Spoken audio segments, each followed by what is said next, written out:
Zack Snyder's Justice League is filled to the brim with action, drama, and all kinds of crazy superhero antics. It'd be totally understandable then if some of the movie's more subtle Easter eggs passed you by. Here are the things only real fans noticed in the Snyder Cut. Wonder Woman may be exiled from Themyscira, but that doesn't mean that the Amazons don't have their own way of getting in touch with her. After Steppenwolf storms the Amazon stronghold and steals their long-guarded mother box, Queen Hippolyta fires off the Arrow of Artemis and lights a far-off beacon, warning her daughter that danger is on its way. Of course, an arrow belonging to the goddess of the hunt couldn't be more appropriate as a way of communicating with Wonder Woman. Not only can you catch Artemis herself fighting the forces of Apocalypse alongside Zeus and Ares in that big flashback, but guess what Artemis's Roman name is? Yup, Diana. Artemis isn't the only figure from Greek mythology to make a sneaky cameo in the Snyder Cut either. In her introductory shot, Wonder Woman is standing on top of a statue of Lady Justice. Historically, the earliest depictions of Justice were based on the Greek titan Themis, one of Zeus's lovers. If you're a fan of fancy beverages, watch out. Fred and Ginger Coffee, a high-end coffee shop with 2 locations in London, has made its way to Metropolis, and it's brought a very famous customer with it. If you look through the window as Lois exits the shop, you can see none other than Zack Snyder sitting at one of the counters. As Snyder's publicist tells Insider, the director's cameo is a tribute to both Fred and Ginger and Justice League's intense pre-production process. Apparently, the Kings Langley branch of the store is where Snyder would sit and storyboard the movie, and still holds a special place in his heart. And so, the shop was recreated for the movie, and selected as the location for his big cameo. The image of Batman perched on a gargoyle, glowering down at the city below him, is one of the Dark Knight's most iconic poses, and the Snyder Cut recreates it in stunning fashion. As you may have noticed, however, that's not just any gargoyle. Wearing a heavy hood with bony hands and a skull-like face, the statue resembles the Grim Reaper more than a traditional winged beast. Even for Gotham City, it's pretty hardcore. As it turns out, it's also a comic book reference. The same gargoyle appeared on the cover of Detective Comics number 682, which was illustrated by Graham Nolan, a longtime Batman artist who also co-created the masked villain Bane. As far as story is concerned, Detective Comics number 682 doesn't have much to do with the Snyder Cut. Writer Chuck Dixon's little yarn revolves around the B-list Batman villain KG Beast and a nuclear device, neither of which feature in Justice League. Although KG Beast does make a brief appearance in Batman vs. Superman, more than anything, Snyder probably just thought Detective Comics number 682 had a cool cover. And hey, he wasn't wrong. The Stone family is made up almost entirely of super geniuses, so it shouldn't come as too much of a surprise that they're quite well read too. Still, there's a big difference between just liking a book and actually hanging a poster of it in your home, and yet that's exactly what Victor and his father Silas have done. As Cyborg broods in his Gotham City apartment, you can catch a poster referencing Franz Kafka's classic 1915 novella The Metamorphosis on his wall.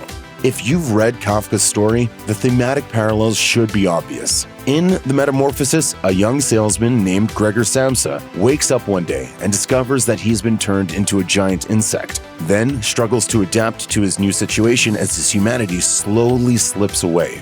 For Cyborg, who's grappling with who and what he is now that he's half machine, it's a tale that probably resonates kinda heavily. At least Cyborg gets a happier ending, while Victor ultimately reclaims his identity and finds a new home with the Justice League. Gregor starves to death after becoming a burden on his family.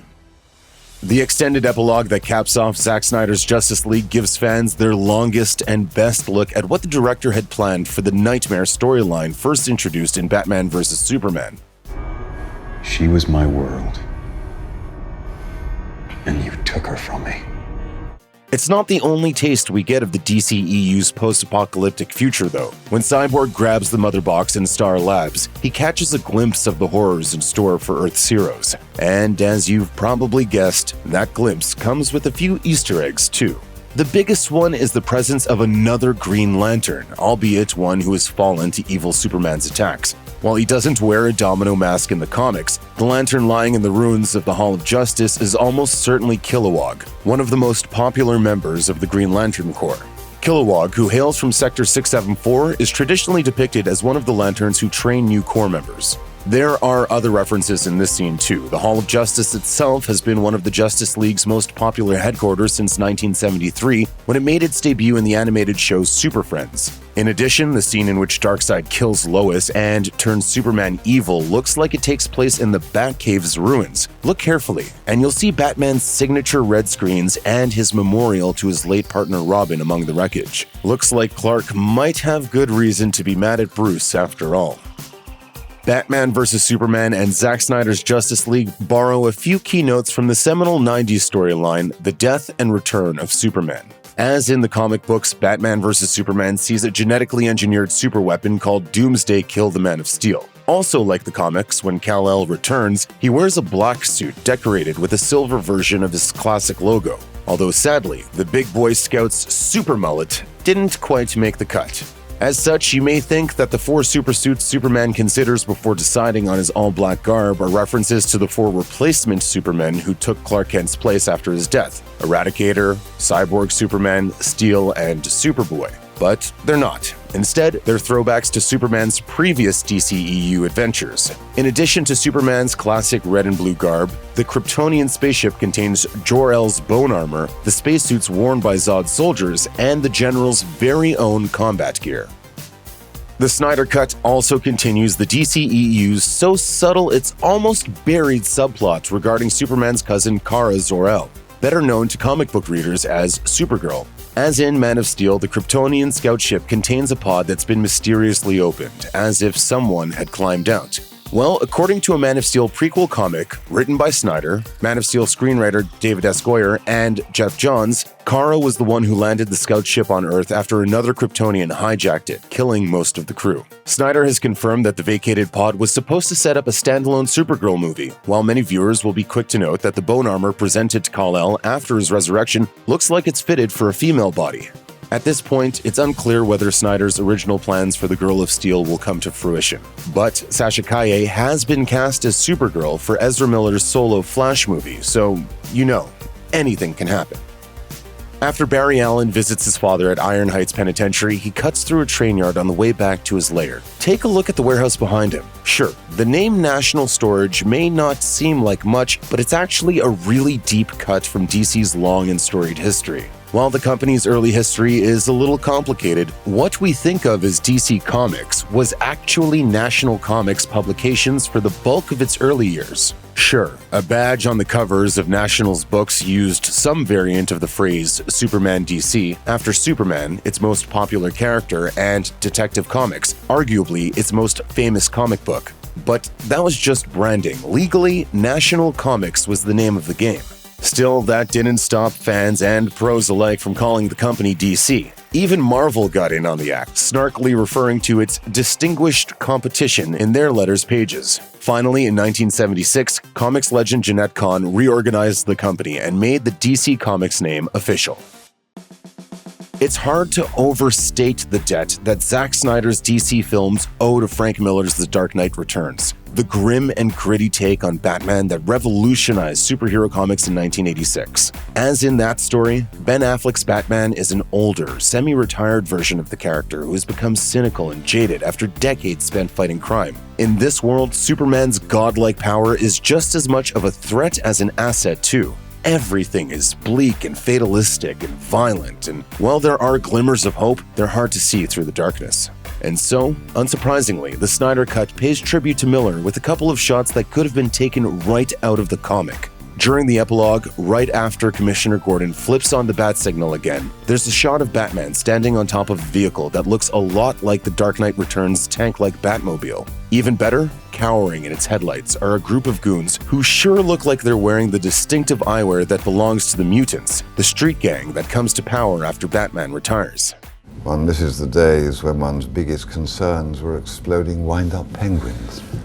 That's not all, though. A few minutes later, the Snyder Cut takes us to Arkham, but not Arkham Asylum as it's normally known. No, this time around, the madhouse is called the Arkham Home for the Emotionally Troubled, a name ripped directly from the pages of Miller's magnum opus. Okay, let's face it. By all indicators, Zack Snyder's Justice League isn't getting a sequel. but that didn't stop the director from loading his revamped Justice League cut with setups for what was supposed to come later. Obviously, the Knightmare sequences contain the biggest teases, but eagle-eyed viewers have spotted another one, a pregnancy test in Lois Lane's dresser, hinting that the Man of Steel might just have a child on the way. Well, at this point, you can probably consider it more than a hint. In an interview with Vanity Fair, Snyder confirmed that this never-to-be-seen sequel plans involve a super baby. And while that's been a popular idea lately, Snyder's take sounds positively bonkers. In the Snyderverse, Clark and Lois' son would have been born without powers, and would later get into the family business anyway by taking over as the new Batman after Bruce Wayne sacrifices himself to save the world. Zack Snyder's Justice League can be pretty bleak at times, but it ends, surprisingly enough, on a genuine moment of hope. Sure, Darkseid is still out there plotting, and that whole post-apocalyptic future is on its way, but for the moment, things are looking up. Superman is back, the Justice League has assembled, Martian Manhunter has revealed himself to Bruce Wayne and offered to lend a hand, and everyone is ready to rebuild after Steppenwolf's attack. That includes Bruce Wayne himself. In the DCEU, Bruce abandoned his traditional home, Wayne Manor, after the Joker killed Robin and burned Bruce's house to the ground. According to the last shot of the movie, however, Wayne Manor won't stay unoccupied for long. Right before the credits roll, you can see that the stately manor, now under reconstruction, as Martian Manhunter soars into the sky. It's unclear as to whether Bruce is planning to move back in himself, though. According to Snyder, and reinforced by a scene a few minutes earlier, Wayne Manor is set to become the new Hall of Justice, giving the Justice League a new HQ, and, importantly, one with room for a few new members. Of course, it's unclear how long the new headquarters will last, but after experiencing the epic and dark journey that is the Snyder Cut, it feels like an awfully nice note to end on. Check out one of our newest videos right here. Plus, even more Looper videos about your favorite movies and TV shows are coming soon. Subscribe to our YouTube channel and hit the bell so you don't miss a single one.